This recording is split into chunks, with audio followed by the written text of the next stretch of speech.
Peace, family. This is your brother Willie Muhammad, and we are coming to you today live. That's right, live from WBOK 1230 AM, where it is real talk for real times. And last time we were here, we talked about how one of the things that we want to do with the show to expand its reach and its relevancy, if I'm pronouncing that right.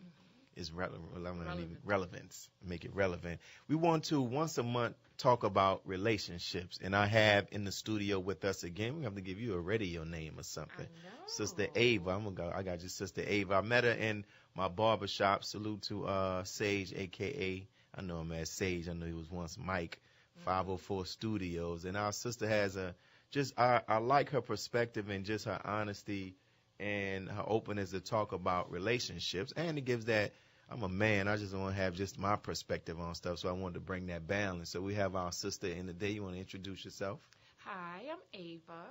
Next time we've got to come up with some name for you or something. You know, I'm gonna think about that. Put a lot of thought into it. A lot of thought. So, and for those who are probably just waking up, because we know that this is 4th of July weekend in a sense, and it's Essence Festival every year here in the city of New Orleans. So a lot of people are out enjoying the festivities and the workshops and all of the concerts. Did you get opportunity to attend any? I did a little something. Yeah,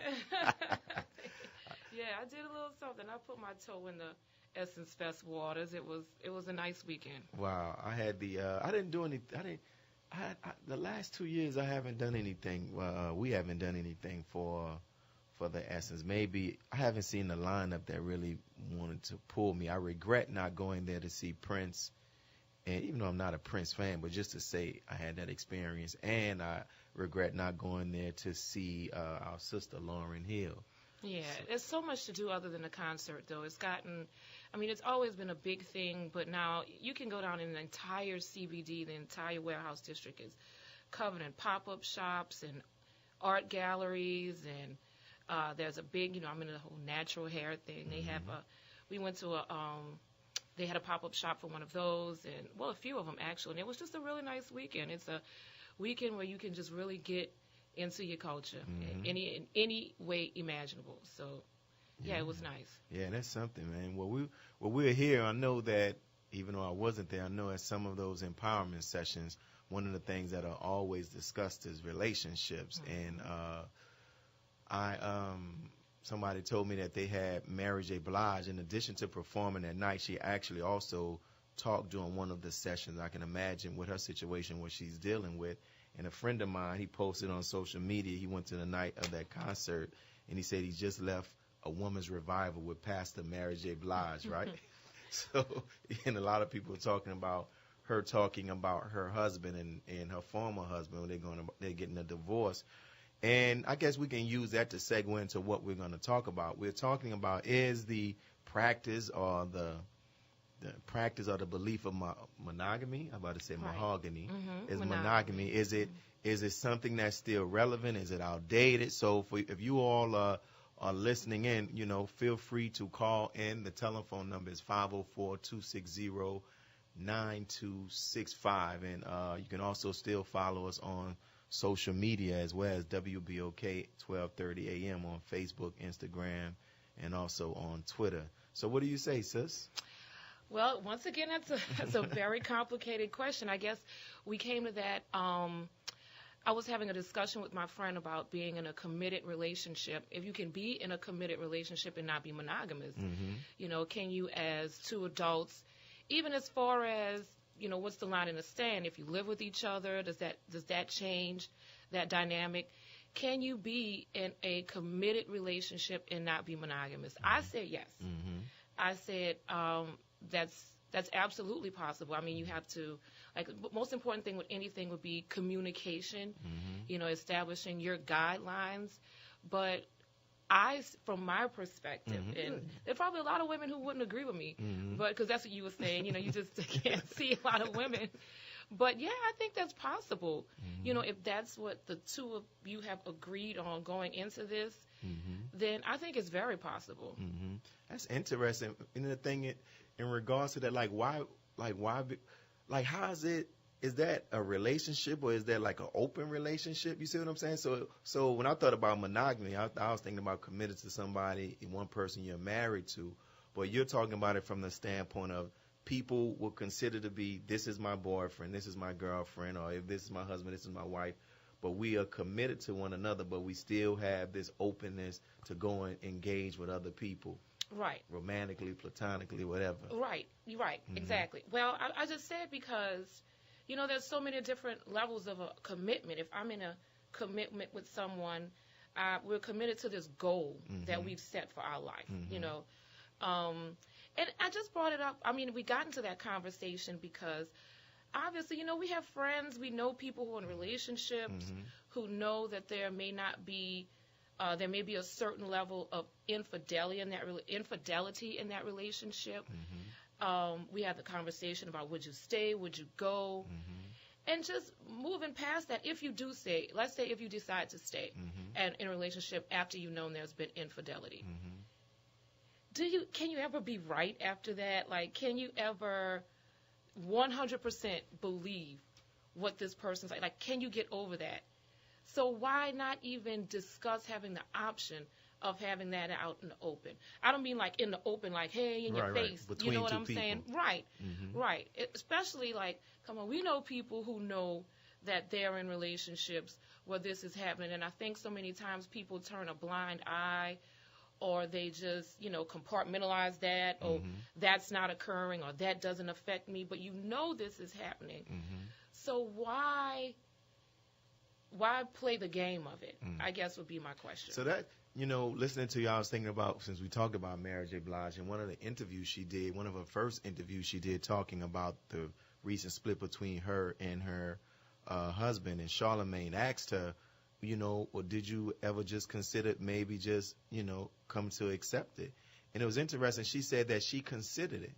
Mm-hmm. And she said, however, but because he still couldn't be honest or whatnot, and then the person that he decided to be engaged with, that really made it mad, made her upset. But, one of my questions is like I shared with you offline, my position is, I don't think so, personally, but I know everybody has their own opinion. Yeah. And because I think I wonder sometimes if some of the women who agree to that, are they agreeing to that out of just making a compromise that they don't really want to make? Are you in love with a person, you feel like I love them, but he has not gotten to the maturity yet where he can just settle down and make a good choice? So as a result, I'm just going to accept that, but in the meantime, as a way to make myself feel better, is getting even, that I'll have my little friends on the side. But internally, like, is there real peace? And I'm looking at it from a standpoint of a man. I don't know most men who be interested in really be comfortable in knowing that they're with a woman if they really, really, really care about. Not to say there may be some brothers that be out there like that, but I'm just saying, I know like most men are territorial.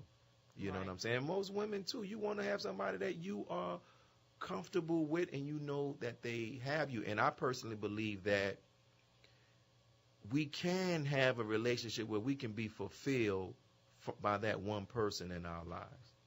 Forever? Yeah, I believe forever. No, I believe forever, man. But it goes back to what we know. It's good. It goes back to like when we talk about having that open dialogue, that open conversation, because is it really not capable? Is like the person in your life or the person that's in your life or in a person's life, are they not capable in giving us what we may feel that we're getting from somebody else if we just had some real discussions? Right. You see what I'm saying? And then if they're not capable, then we may need to make a decision that, well, I may need to go with the other person that I want to be with or whatnot. I think we're looking at it like from two different ways entirely. It's accepting the fact that maybe somebody won't be capable, that you don't think that that's a realistic expectation, that one person is going to be capable of,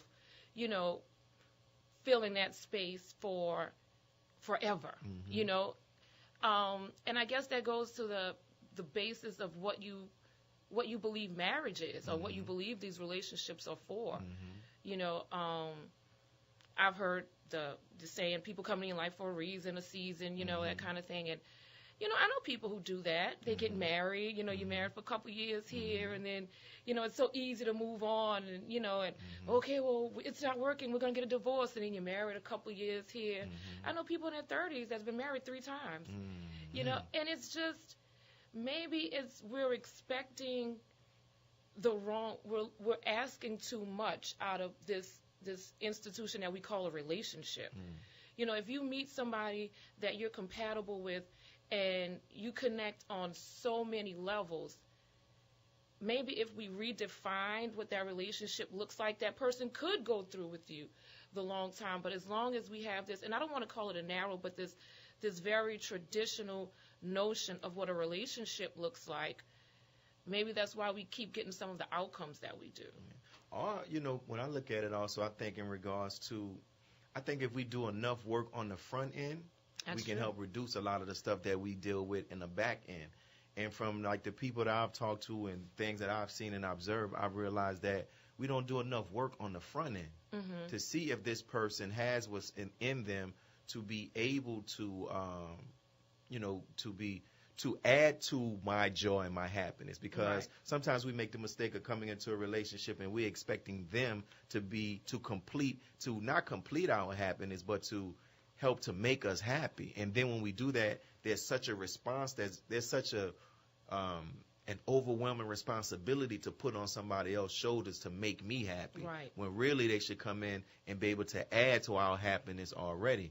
And we're more attractive to other people when we find a place of happiness for ourselves and in ourselves, and they can come in. Because one of the things I hear some brothers talk about, they say like, man, it's tiresome. Would it feel like the woman in their life or the female that they may be dating or whatnot, they feel like, she's depending on him to just make her completely happy. Yeah. You know? Well, I've been told on more than one occasion. Okay, who told you that? I'm not joking. No. I'm just saying out here in this jungle, right? That I'm in now. On more than one occasion by in that dating world. I like you, I like what we have, this is good, but I'm not ready to be with one person. So at that point, you're presented with a decision. That's true. This person has been completely upfront. They've been completely honest with you. You do enjoy what you have for what it is. So, I guess we were just grappling with the question of what do you do at that point? Do you continue this, I don't know what they call it these days, a situationship, whatever it is. Do you continue this because it is bringing you happiness, or do you end it because it may not be, it may not be in line with some of the goals that you told yourself you had, like, okay, I want to be married in 2 years. You know that this is not going to be conducive for that. This is not going to lead to that. Or do you end it because you're afraid that you may get overly emotionally involved with someone who's already, even if you don't have these pre-stated goals, you may know that you have a tendency to get emotionally involved, and this person has already let you know, well, if you do that, it's probably not going to work out in your favor. So what do you do at that point? I think what you said is a key part, that most people don't know what to do when we get to that level of honesty. Right. The thing is, we have to make a decision, and whatever decision it is that a person makes, they have to be willing to live with those consequences. Now, if somebody wants to say, okay, I'm willing to have a relationship in those terms, then accept what comes with it. But if like if I was in that situation, if I wasn't married and somebody told me that, I know that's not what I want. Right. So now I have to make a decision. And I think we talked about it the last time. I mean, it was on another interview I was doing with someone about relationships last week. When you look at, you say relationship, right? Friendship. And in some communities, you have courtship. And at the end of the word, at the end of those words, one of the things that we keep seeing is ship, S-H-I-P, which is a means of transportation. It's a means of going somewhere. And oftentimes when we get involved in these relationships, friendships, or whatever, situationships, and want to give it that, we are not ready to, some of us are not ready to have that discussion or even ask the question out of fear of losing someone or running them off, where are we going? Right. And sometimes people will say, I want to have a relationship where it's just me and you committed to one another. But because they don't want to go back to being by themselves, they settle for whatever. Or sometimes a person may want that. But my thing, I would tell somebody, be honest about what you want. And if that's not what you want, and we mentioned it last time, trying to put a round peg in a square hole, then move on. And that doesn't mean that person is bad. It's just that your values, your likes, your dislikes, they didn't match up. You know, like when you go to the store, how many people spend 50 minutes in the store trying to put on a size 5 if they wear a size 9? Right. You get to the point like, this don't fit me, so I move on, you know. So personally, I think you get to the point where they have to be honest and know what they want and know what they don't want and make a decision. Yeah. You know? Yeah. And that's what it was. It was just me bringing it up as, you know, because personally, I don't know. You know, I have a tendency to get very attached. I know that probably, but I do know girls who they really truly don't mind. Yeah. You know, they don't mind. And I think it is from, like we talked about the first show, where being with that person specifically just superseded all of their other needs. You know, whereas I may have wanted this relationship, I may have wanted to get married, you know, I may want the, you know, Christmases with the family and that kind of thing, but I'm willing to sacrifice that, you know, to have what I have with him, even if it's not what I want. Do you think either male or female, those who may reach that decision where they have this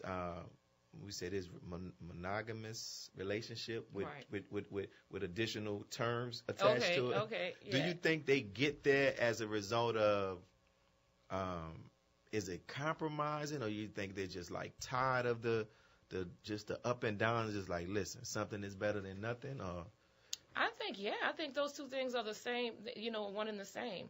I think it does come out of being, you know, loneliness will make you do some things that you know, you didn't personally think before you reached the point of loneliness. Right. It makes you start to reevaluate some of the stuff that you had said, well, I'm not going to do this, I'm not going to do that. You know, you start to reevaluate some of that. But then at the same time, it can work in the opposite way, because you can get to the point where you are, like you said, you're just tired. You're just tired. And it can make you, what's the word I'm looking for? Bitter and not sarcastic, but just where you're looking at everything with like a turned up nose, or like a, you know, a side eye. Yeah, like everything that comes at you, it make you look at it with a side eye. So, I mean, being tired can go either way. It can make you settle, or it can really make you throw your hands in the air and just quit entirely. Well, we're coming up on the first break, and for those who are listening, this is WBOK Real Talk for Real Time, and I'm here with our special guest, Sister Ava. Make sure on the other end of the break you can call back to engage in this relationship discussion. It's 504-260-9265. This is your brother Willie Muhammad, live from WBOK. Peace.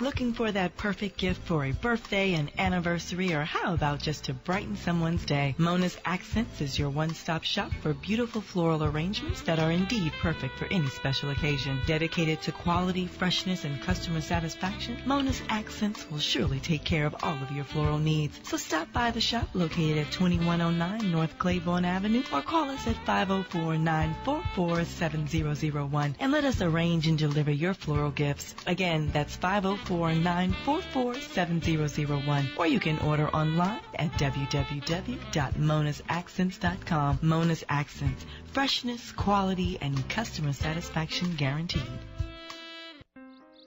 You might think it's just another day, but at Metro Disposal, this is our day. For more than 25 years, Metro Disposal has been a vital resource for waste management in our community. With state-of-the-art equipment and technology, we are committed to providing a cleaner, safer, healthier environment. This is our community. This is Metro Disposal. There aren't many companies hiring now, but we are at WBOK 1230 AM. WBOK is looking for sales professionals to work as full-time account executives. You may be out of work, in a job where you're not quite happy, or looking for a career change. If so, call WBOK now for a unique opportunity to join a team of professionals dedicated to developing and executing advertising campaigns for businesses throughout the New Orleans area. There's something special about working for a radio station, and especially this station because of listeners like you. If you are a person that likes to identify and call on new businesses, develop successful marketing programs, and service advertiser accounts, this is the career for you. Outside sales experience is preferred but not required. If you are interested in an exciting job in radio sales, call 504-943-2146 or visit WBOK1230am.com for more information.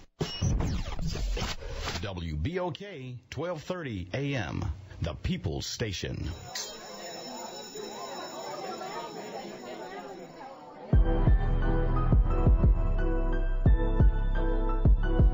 Peace, family. This is your brother Willie Muhammad, and we're back live at WBOK 1230 AM.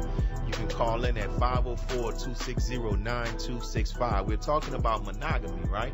Whether or not in this day and time, if that concept needs to be expanded or hold fast on what we've been taught about it. Can people be engaged in a committed relationship but still have, I don't know if I want to say there's side pieces, and I don't want to be disrespectful or nothing like that. So we have a call. Good evening. Good evening. Yeah, thanks for taking my call. Yes, sir. I just like to lay the foundation. I'm 70 years old, been married twice, 7 children, 12 grandchildren, and 2 great-grandchildren. Congratulations. Now, saying all that, the first thing I'll say with the discussion is that one must know thyself. And then, secondly, when you talk to the other person, if they're not knowing who they are, then I say you walk away. But if y'all have some things in common that you're willing to share and be flexible, then you could build a relationship, and then you get to the point where I call being evenly yoked. Not perfectly yoked, but evenly yoked, that you will go places with the other one just for company. You know, I'm going to just give a little example. Like, I'm a church person. Now, my young lady may be a church person, but she might be Seventh Day Adventist, and I'm Baptist. So we will go to each other's church to, I'm going to use the word, show off each other, like who you with. And, you know, you go to the family of each other to learn the family, because sometimes the family would mess up a relationship, and you need to know what you're getting involved in before you get too deep. And, you know, it's down to the X's and O's. When you got more O's than X's, then you can kind of like grow a relationship, because, you know, very seldom we fall into a relationship that is perfect. And then you start finding out it ain't perfect as we thought it was, and then, you know, we're not flexible to, you know, give and take. So that's my little, you know, tidbit for my little 1 minute y'all give me. What do you think about that, Ava? I mean, I think he brings up a very valid point. Now, everybody has that. You know, when you're single, you have that person, you know, you need somebody to go to the Zulu ball with, you know, you need somebody to, it's white linen night. You don't want to walk up the street by yourself, you know. Everybody, now I guess that's just another degree of what I'm talking about, because that person may be someone that you really care about, you know, you really enjoy the time you spend together, you know, you may be compatible on so many fronts, but you know that this is not somebody I can be with for the rest of my life. You know, do you throw that person away? Or do you come up with, and I don't want to say an understanding, because that makes it sound so bad, but can you be in a place where you and that person are committed to the point where you know, on Christmas we going to be together. You know, I know where I'm going on Christmas. I know I got something under the tree. But on, you know, other days maybe not. You know, it's something, and like I said, in regards to it's something personally I know I couldn't do. And because when you love someone, feelings get caught in. And I don't know anybody who feel comfortable, anybody who love and enjoy being number two. Yeah. You understand what I'm saying? And I think in this situation, I go back to the importance of doing the work beforehand. Yeah. To know what you want. You see what I'm saying? Like to know what you want and to know if this person actually has it. Because then if they do, you can find that person that you can have that fulfillment. And that's not to mean that even after you do all that work, that's not to mean that a person will satisfy you in every area. But when you look at it, man, they're doing so much in all these other areas. Okay, I can understand with this. We can do something I may not be 100% fulfilled in this area, but it may be 80%. Well, let me ask you this. I think this is a concept a long time ago. People used to call it, I know it's something in New Orleans, but very unfamiliar with. People used to call it dating. Dating. I mean, wouldn't that be, and you hear this, it's a stereotype of New Orleans women. You go out and 2 days later, that's your man, Wow. That is I've been far removed from the dating game. Well, yeah, maybe so. But wouldn't that be that? Like, can you, and I guess that's a question too, can you date someone who's a company that you enjoy, but you just know the potential for the forever is not there? Right. That's what I think. And people do that. Like they say, well, we're not in you can't just put your whole claims on me. The word, you know what I'm saying? But we understand that we have this understanding. And all I will say for people who just be honest, what I've seen with that from watching on television, stuff like that people are not honest. I've seen like women feel, yeah, he's saying that, but once he get to see how I like nobody, remember like the song Beyonce has, where she said, they can't love you like I love you, then I'm going to win them over. And then it doesn't. And then you see sometimes with men, they look at it as sometimes men play that. Sometimes I hate saying men because I think there's a difference between a man and a male. Some males say, I'm not ready to be committed, but they're using that as an excuse to play the field. And the dangerous thing is with that, they're playing with somebody else's feelings on the opposite side. And before we talked about it earlier, like I was sharing with Sister Ava how I was reading in the Essence magazine about Ruby D and Ozzie Davis. And Ozzie Davis wanted to have an open relationship. And Ruby D consented to it, but when she said that deep down inside she was never at peace with it. But she was doing it because she wanted to please him.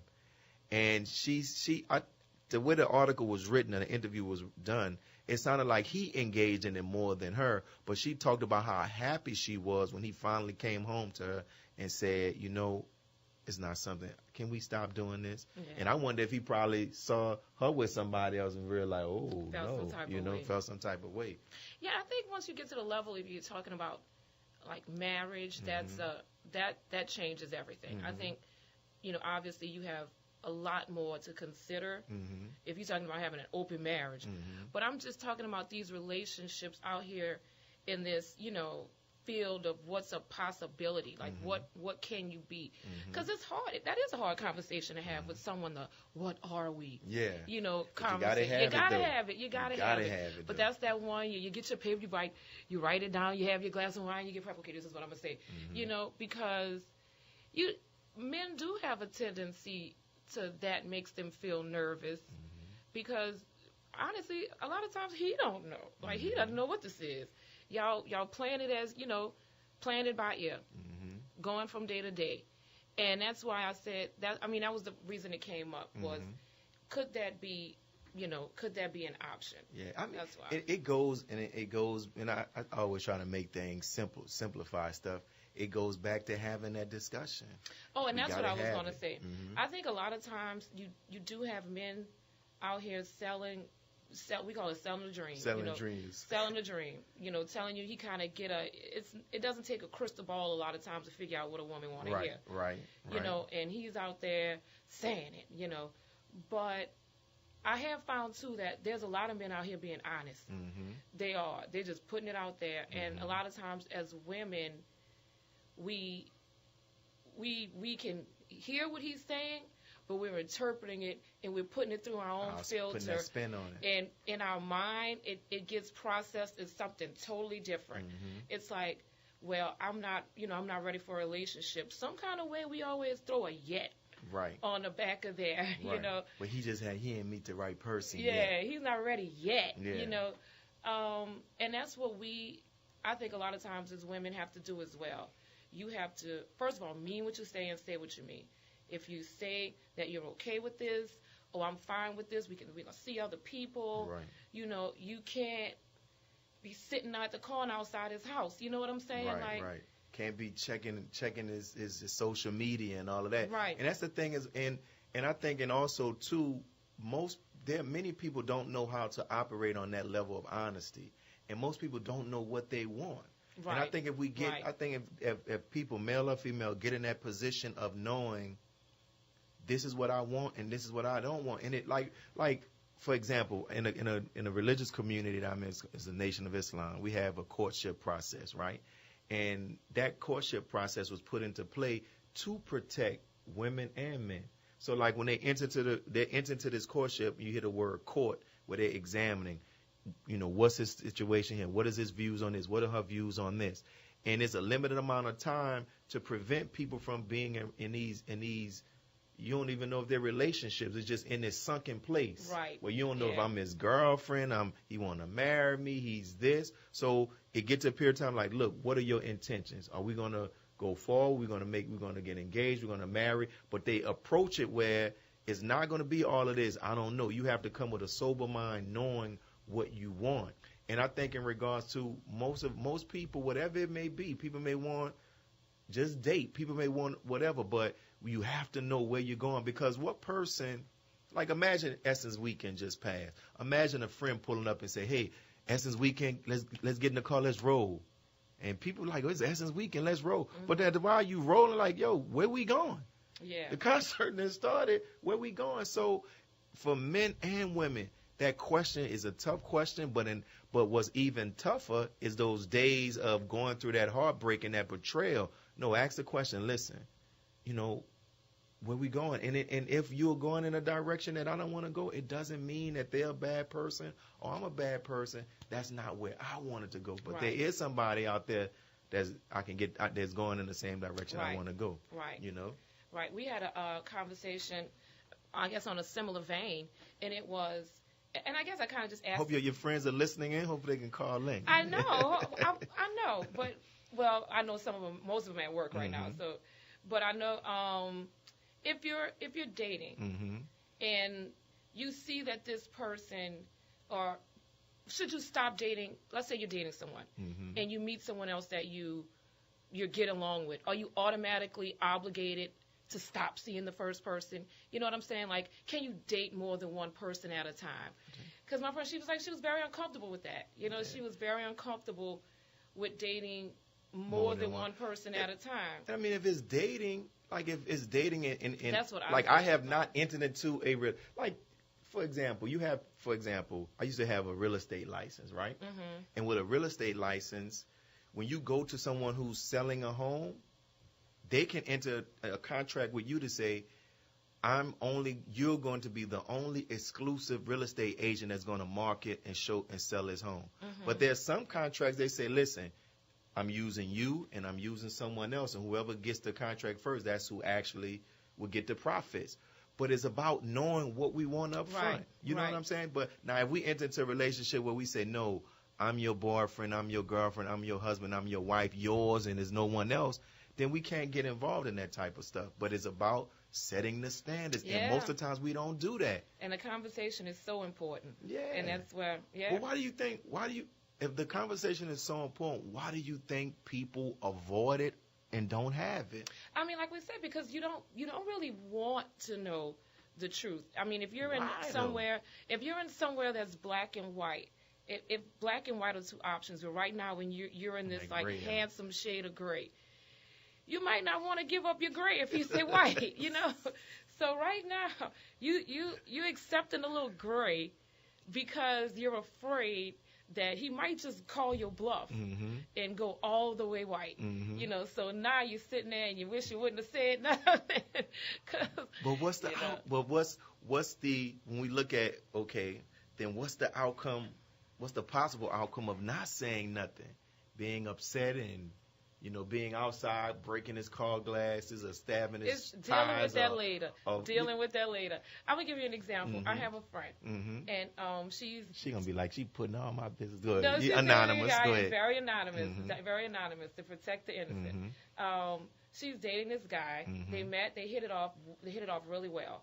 And so they had the conversation, and it was like, I broke up with my girlfriend about 2 months ago. We were together for 3 years. Well, that's not a long time. Do you see there being any possibility of y'all getting back together? And he said yes. Wow. Well, she was like, I was a little taken aback because I thought he might have lied. But he said, yeah, I don't know. There's a 50-50 chance. That's a possibility. So now it's been 6, 7, 8 weeks, and they're still together, and it's getting more and more serious.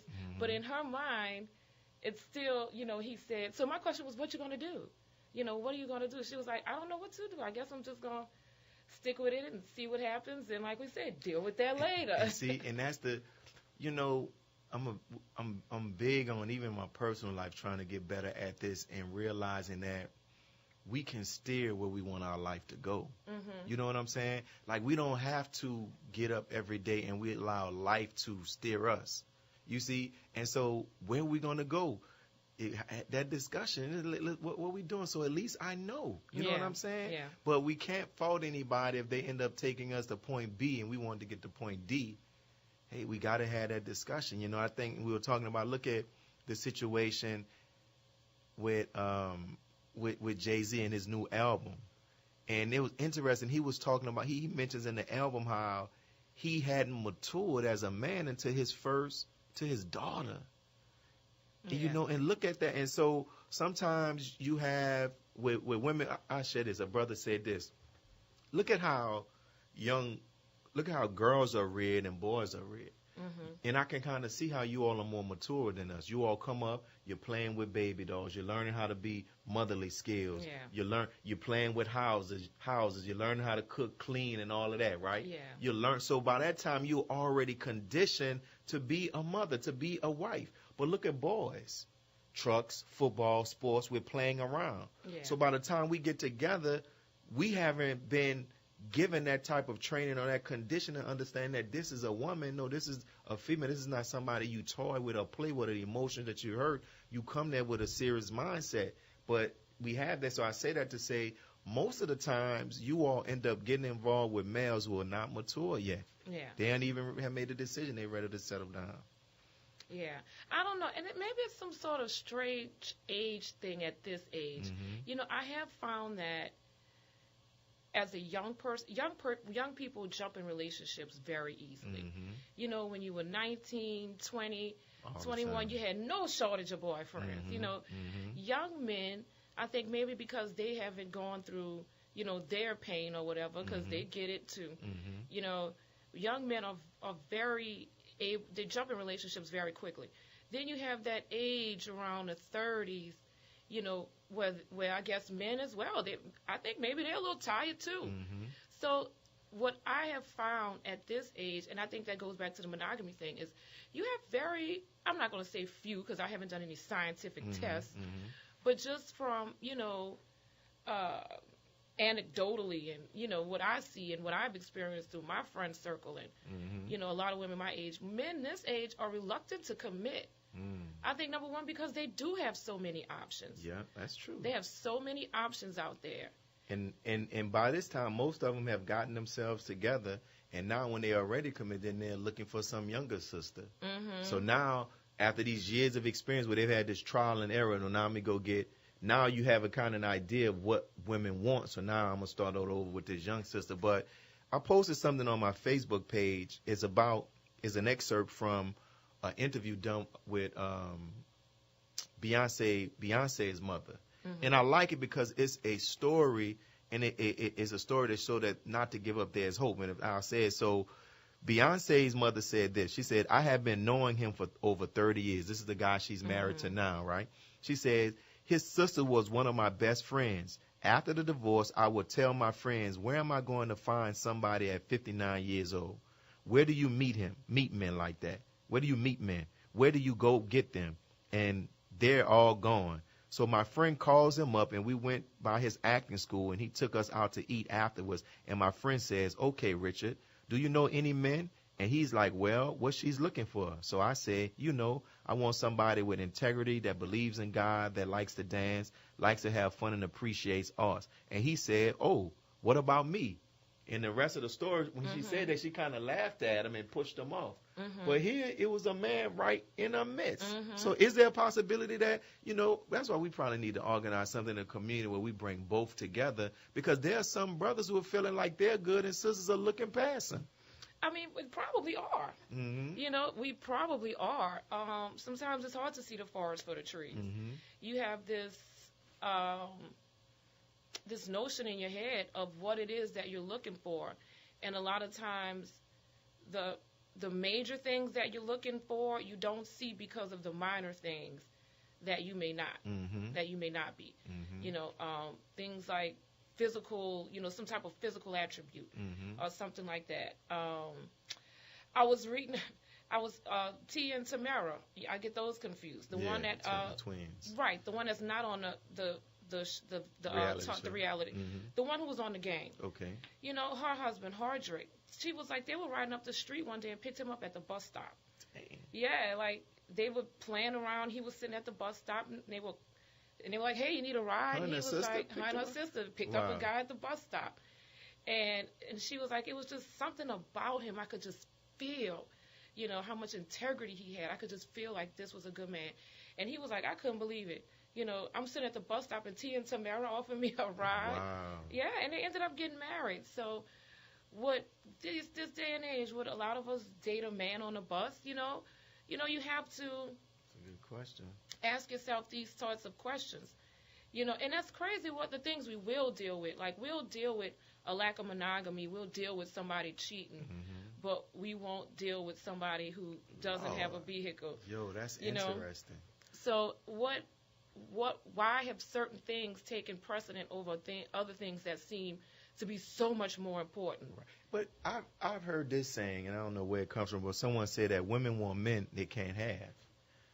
So does it seem like sometimes like women, like they run after the ones that's quote unquote the dogs. They run after the ones that quote unquote that they know he's dating a lot of different women, and they're overlooking the brother that may still have some swag, but they just not the glamour and the glow, I don't know. I wouldn't say it's so much that women. You have to look at it from the other end of that. Break it down. If there's a man that a lot of women want to be with, 9 times out of 10, there's a reason that a lot of men want to be with this dude. It's not just because everybody wants him because they can't have him. It may be everybody wants him because there's really some attribute there that makes him very desirable. So whatever that might be. We were talking about what we call like the top 2 in New Orleans, like that top 2% of available man in New Orleans. And what's that? They know they're up there. Oh, the top. That's the one. They got the cars, a job, and everything. They got the good jobs. Nice little. They carry themselves well. They always look nice. They're single. Nice family. They know it. And most of them. Most of the top 2, those are the ones that were in high school who they couldn't get anybody. And a lot of them are. Most of them, and they went to school, now they got money, they in a job, and now they're like, man, I couldn't get it in high school, but now I'm about to wild out. Yeah. That's interesting how life works, huh? And then they know they have the options. Right. So then those guys will definitely, the girls who are with those guys, a lot of times definitely have to have that conversation. What am I going to be willing to deal with? So no, that's a hard one. Like there are guys that are in that'll have all of those same attributes, but you may not see it because he's a little awkward. He may be a little socially awkward. He may be a little shy. He may be things that you could probably work with. not try to change him or fix him, but just help him with his wardrobe a little. Yeah, not trying to suggest to him lovingly to get this haircut this way. You don't want to go into nothing saying, "Oh boy, I can't wait till I get him to another barber." Yeah.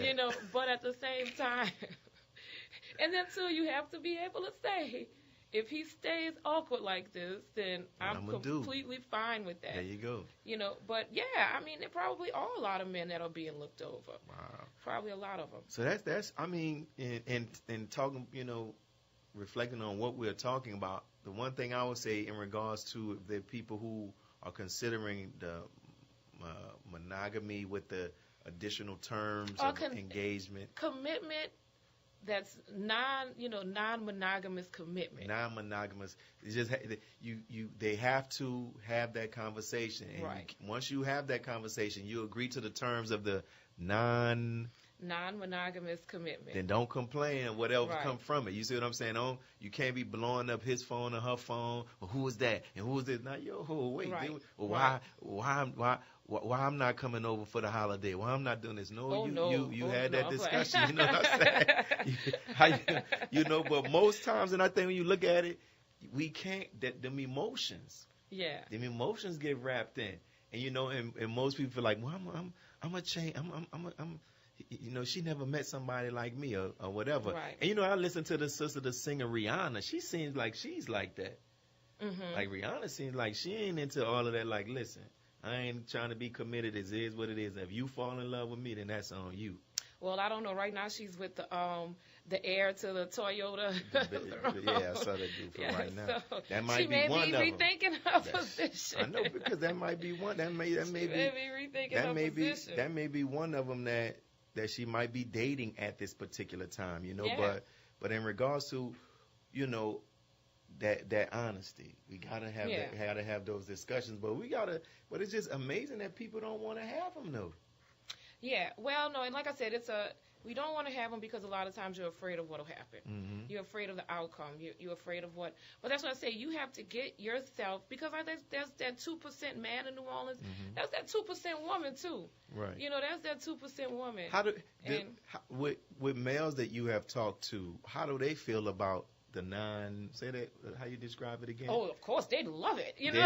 For most of them, they say that they love that. And then it has to do too. I think it has to do so much with where a man is in his life.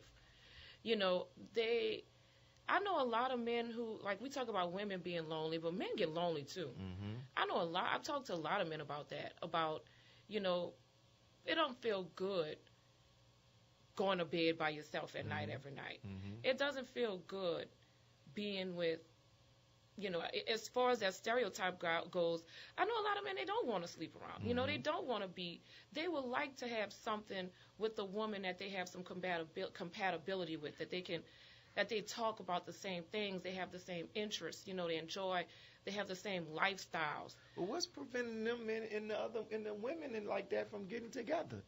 They just might not be ready for whatever reason. I'm talking about like those men who are lonely and they're looking for commitment, and those women who are looking for commitment. Like why are they not doing that? And I share this, like in our religious community, there's a group on Facebook. How people make those little side groups, mm-hmm. right? And the group is to create a atmosphere, an environment, through social media, where single people can get together, engage, and possibly meet. But one of the things I always find interested in that group, because they added me as an admin, because mm-hmm. I talk about relationships and marriage a lot, is that the single people don't seem like they're looking at each other. They're just comfortable in talking about what should be in a relationship, what should be. And I'm like, this is why y'all supposed to be in this little group, to begin looking for one another. I'm in all kind of little single Facebook groups. So it's probably the same pattern, huh? To me, people do that for entertainment's sake, but to start something, to get in something, it really requires one person to put themselves out there. Mm-hmm. When you say out there, meaning out there like how? Somebody has to take the first step. Mm-hmm. Somebody has to basically pass the note and say, do you like me? Check a box, yes or no.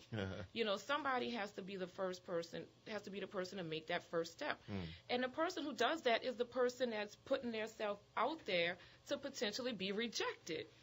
So fear rejection, huh? Yeah, and then I know from both ways, like there are women out there who believe, like, and it is crazy to say I'm very outspoken, but I'm not gonna, how do they call it, holler at a man. I'm just not gonna do it. I'm just not gonna do it. Why? Because I don't know. I don't have a very good reason. Well, you need to if you don't know why you're not doing something, you need to investigate. It makes me uncomfortable. Well, why? What do you lose? Like I for example, I think about with my wife. I said I would rather take a chance and be rejected instead of live with regret. Like wondering, damn, I wonder if I could have. You know what I'm saying? Because I feel like at the end of the day, in a relationship that's going to work for me, I can't be the pursuer. I have to. Why? Because that's part of the problem. No, I mean maybe. Maybe. But like, how are you the pursuer? You see what I'm saying? Now I'll tell you what I will do, and maybe it's not game. like you're gonna get to him and not you're gonna be the one if you get to the stage of marriage where you're gonna be bowing down on one knee asking to marry him. But just if you're interested in somebody. I will set a comfortable enough environment that you know it's okay to approach. Let me tell you something. That's what Let me tell you as your brother. Let me tell you something about men. Let me tell you something about men. You listening to me? Something's wrong with that. Men are not hinters. We are hunters. A lot of times when most of us are horrible at subtleties. Think about like with social media, right? Facebook. Right. Let's give Facebook for example. I know some women that say the way that they try to set such an atmosphere like that is by they keep hitting like on a post but most dudes who I know, they don't interpret that as, she might be interested in me. They like, she kind of just like my post. Sometimes it's better to be. You know, the best way to me is being straight. No, to me there's just like this little feminine. I don't know, like feminine. Like you can be coquettish, you know, and let a man know. Who? What's that? Like very, like, you know. Coquettish. You know, very that. like. It don't work, sis. It does work. No, it doesn't. It does work. I'm telling you. And I feel like for me, if and a lot of times my hints are not subtle in the least bit. So if I've done that and you haven't picked up she's interested, then 9 times out of 10. Like, give me an example. Like, what's one of your hints? Like, there's all kinds of things a woman does. To like, what's one? Like you stand too close. You know, you touch. Like, come on now. Stand too close. We know it's been a long time since you. It's been a long time since you've been out there. But there's ways that you stand. You know when you stand in somebody's in a bubble. Like, you know when you stand in somebody's. So if you stand in somebody's bubble, is that a club? Where's it at? Not necessarily. You know, you touch them on the shoulder when you talk. You're overly attentive. It's called flirting. It's called flirting. Like, people don't do that anymore. It's just like, say, boo. You know what I'm saying? People, you have to be able to be flirty. And I'm gonna do an informal survey with some brothers and ask them if somebody's standing close, do they interpret? They'd be like, she's just standing close. No, I mean, it's a combination of things. It's not just like you just standing inappropriately close. Say that, soldier. Say that. He said, we don't get on. We don't pay attention to that. Thank you. And it's funny because we 2 men in here telling 2 women that don't work. That don't work. And y'all sitting here telling us that it do. Jazz, say that again what you just said. No. It's men telling you that don't work. No, this is what it is. Now, the touching and all that's something different. But just standing close to me, we packed in the clubs every day of the week. So just you standing. I understand what you're saying, the contact and all that. But to stand, it's barely eye contact now. Because y'all look at so many different people. We don't know if you, how long, my question, how long is a flirting glare? How long do I have to, how many seconds do I have to count for me to say, that's a flirting glare? You know, I just did it yesterday. I know it works. I'm telling you, if you stand there and somebody says that, it's to a point where it gets a little, I don't want to say uncomfortable, but it's like, all right, you know, this person has been looking at you. And, I'll tell you, this is years ago, but when I met my husband, my friend, we were at seafood night, and my friend was like, that guy keeps looking at you. I'm like, I know. And I kept looking at him, and he kept looking at me, and I kept looking at him. At that point, somebody's going to say something. You know, and it shouldn't be me. That's just how I feel. It shouldn't be me. Let me tell you, to go straight to it. I'm not saying like just be, but just like listen. How about just a wave? Like, that's what I'm saying. No, I'll do that. Excuse me. Are like you I here see with you someone? looking. Yeah, yo, but like, if you talk to now, I'm married. Jazz, you're not married. I'm Jazz. But most men, I'm telling you, most of the signs that you all throw, we don't catch that. We don't. I wish we there don't. was like after you have that inappropriate level of looking too long, then you do a little. But you never. I understand that. You know what I'm saying? Yo, but she never asked you a question though. How long is a flirt? What was the question? Like, how long is that? Like, how many seconds? There's no scientific definition. Nobody's done an experiment. So that's why we say that don't necessarily work with us, because with us, we stuck in limbo saying, okay, was that 10 seconds or was that 15 seconds? You know when somebody that and looks men don't want to be rejected. Like, no, I'm just saying. And most men are like, well, I don't want. Am I reading too much into that or not? Right. But we're gonna have to or is she just trying to figure out who I am? or maybe she might think I'm a Facebook friend or something. Yeah, you know what I'm saying. I'm telling you. So, man, we thank you for this conversation. We're gonna pick. Thank you, Jazz too. Jazz always has an interesting perspective. I like that he keep it real though. So and thank you, man. So this is WBOK. Thank you again, Sister Ava. We're gonna be back on this, and we'll have this discussion. And this is Classes in Session, WBOK, where it's real talk for real times. Peace.